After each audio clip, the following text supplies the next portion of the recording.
Hello दोस्तों, स्वागत है आपका वाइपर मूवी एक्सप्लेन्ड चैनल पर। और आज हम देखेंगे द बॉयज सीजन 4 के एपिसोड नंबर 5 को। इसके पिछले एपिसोड्स की लिंक आपको डिस्क्रिप्शन में मिल जाएगी। तो चलिए जानते हैं आगे की कहानी को बिना किसी देरी के।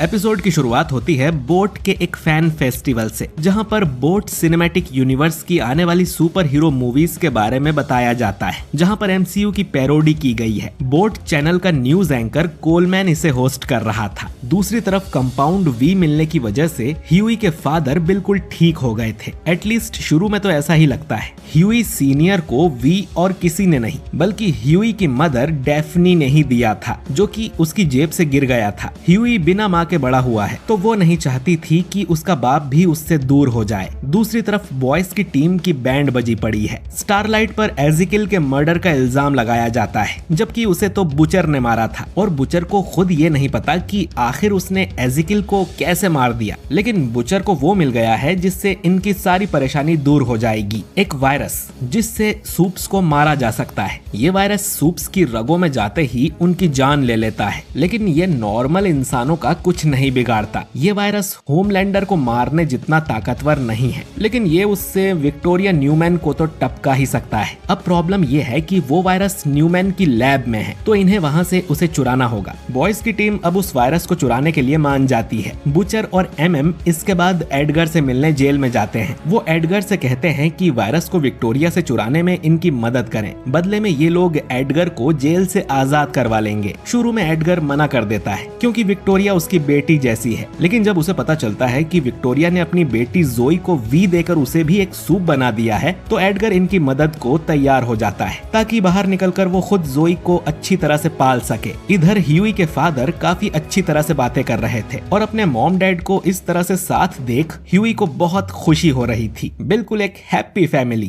खैर, एडगर बॉयज की टीम को लेकर अपने पुराने फार्म पर जाता है, जिसके बेसमेंट में इन्हें विक्टोरिया की लैब मिलती है, जहां उस वायरस को बनाया जा रहा था। वायरस को कुछ एनिमल्स पर भी टेस्ट किया गया था। बुचर को एक खरगोश मिलता है जिसे टेम्प वी दिया जा रहा था और बुचर उस खरगोश का पिंजरा खोल उसे आजाद कर देता है। लेकिन लैब में काफी तोड़फोड़ मची हुई थी और यहाँ कोई भी नहीं था, जैसे कोई पहले ही वायरस लेकर भाग गया हो। तभी विक्टोरिया यहाँ पर आ जाती है। एडगर के जेल से निकलते ही उसे पता चल गया था। स्टारलाइट अपनी पावर से उसे डराने की कोशिश करती है, लेकिन उसकी लाइट अब ठीक से काम नहीं कर रही थी। शायद उसका फ्यूज उड़ गया था। विक्टोरिया इनसे पूछती है कि समीर कहाँ पर है, जो कि उस वायरस को बना रहा था। लेकिन एडगर कहता है कि समीर को गायब करने में इनका कोई हाथ नहीं है, तो इन सबको मिलकर पहले समीर को ढूंढना चाहिए। दूसरी तरफ होमलैंडर समझ गया था कि उसे भी अपने बेटे को मेंटली मैनिपुलेट करना होगा, जिससे वो होमलैंडर के इशारों पर नाचे। वीसीयू मूवीज का डायरेक्टर एडम कहता है कि उन्हें रायन की मूवी जल्द ही बनाना चाहिए, लेकिन रायन को इन झूठी फिल्मों में कोई दिलचस्पी नहीं थी। होमलैंडर कहता है कि अब से जो रायन का दिल चाहेगा वो वही करेगा।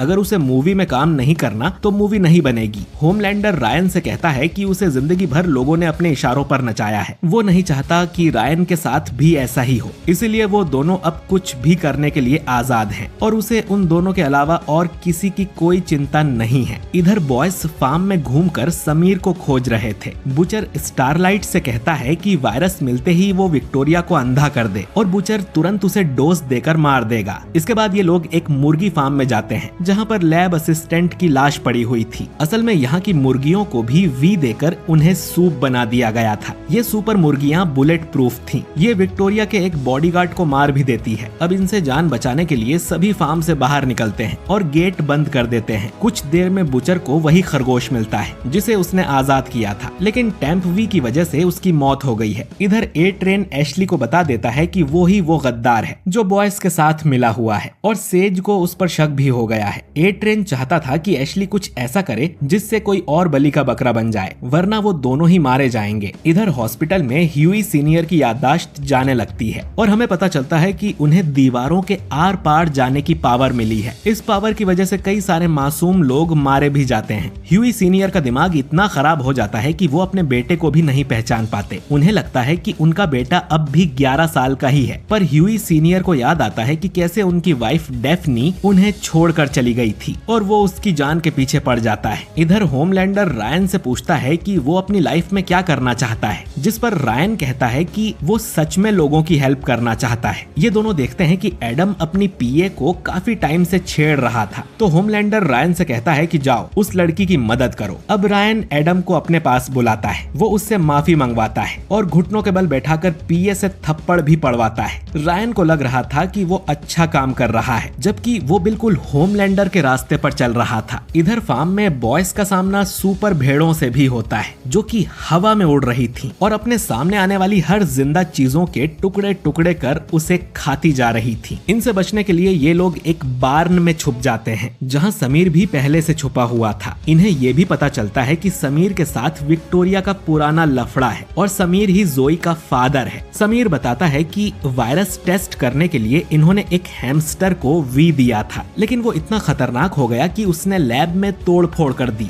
वी जमीन पर गिरकर यहाँ के पानी में घुल गया, जिसे पीने से बाकी जानवर भी सूप बन गए। समीर तब से ही यहाँ छुपा हुआ है। सब कुछ खत्म हो गया, लेकिन वायरस का सिर्फ एक डोज उसके पास बचा है। एमएम पूछता है कि इस डोज का इस्तेमाल कैसे करते हैं, जिस पर समीर बताता है कि इसे सिर्फ बॉडीली फ्लूइड जैसे खून या सलाइवा से किसी के शरीर में पहुंचाना पड़ता है। अब एमएम कहता है कि ये डोज वो असिस्टेंट की लाश में डाल देते हैं और लाश को बाहर फेंक देते हैं। वो सभी सुपर भेड़ें लाश को खाएंगी और मर जाएंगी। बुचर नहीं चाहता था कि इतने कीमती डोज को वो लोग भेड़ों पर जाया कर दें, फिर भले ही उनमें से कुछ लोग मर ही क्यों न जाएं। इन सभी के बीच में अब बहस होने लगती है। आखिर में एमएम सभी को शांत करता है और बुचर को भी समझा लेता है। इस वक्त उन सबका यहाँ से जिंदा निकलना ज्यादा जरूरी है और ये लोग असिस्टेंट की लाश को वो इकलौता वायरस का डोज दे देते हैं। दूसरी तरफ ह्यूई समझ जाता है कि एक बीमार इंसान को कंपाउंड वी देने से इस तरह के साइड इफेक्ट्स हो सकते हैं। ह्यूई सीनियर अब डेफनी को मारने आता है, तो ह्यूई उससे बात करता है और किसी तरह से उसे सब कुछ याद दिला देता है कि वो उनका बेटा है और वो उसके हीरो हैं। अब कुछ देर के लिए ह्यूई सीनियर शांत हो जाते हैं, पर ह्यूई समझ गया था कि बाकी लोगों की भलाई के लिए उसे अपने फादर को मारना ही पड़ेगा।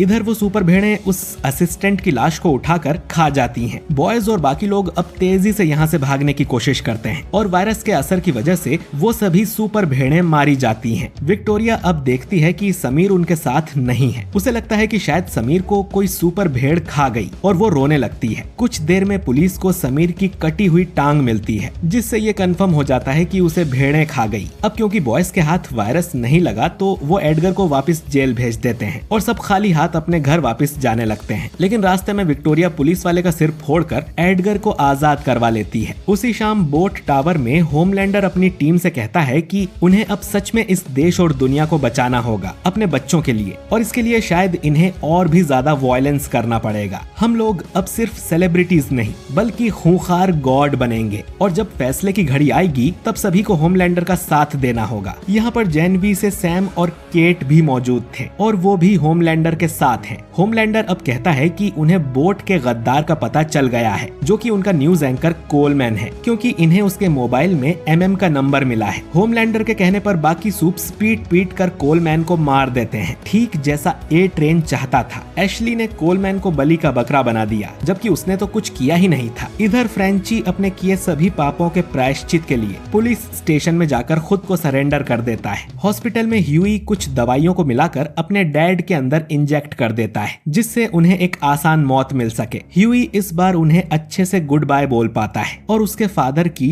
डेथ हो जाती है। मुझे ये सीन समझ नहीं आया कि अगर ह्यूई कुछ दवाइयां मिलाकर एक सूप को मार सकता है तो ये लोग उस वायरस के पीछे क्यों पड़े हैं। खैर, रात में बुचर कैसलर के साथ वापस उसी फार्म में जाता है और हमें पता चलता है कि समीर मरा नहीं है, बल्कि बुचर ने ही उसकी टांग काटकर उसे एक जगह बांध दिया था। बुचर चाहता था कि समीर इनके लिए वो सूप किलिंग वायरस फिर से बनाए। बुचर ने समीर को किडनैप किया है। इस बारे में कैसलर के अलावा और कोई नहीं जानता और ये एपिसोड यहीं पर एंड हो जाता है। तो दोस्तों, आपको ये एपिसोड कैसा लगा कमेंट करके जरूर बताइए। आपके मन में कोई सवाल या थ्योरी हो तो उसे भी आप कमेंट करके पूछ सकते हैं। वीडियो अच्छा लगा हो तो इसे लाइक और शेयर जरूर कीजिए, और अगर आप हमारे चैनल वाइपर मूवी एक्सप्लेन पर नए हैं तो हमारे चैनल को सब्सक्राइब करके बेल आइकन जरूर दबाइए। मैं मिलता हूँ आपसे बहुत ही जल्द अगले वीडियो के साथ। शुक्रिया।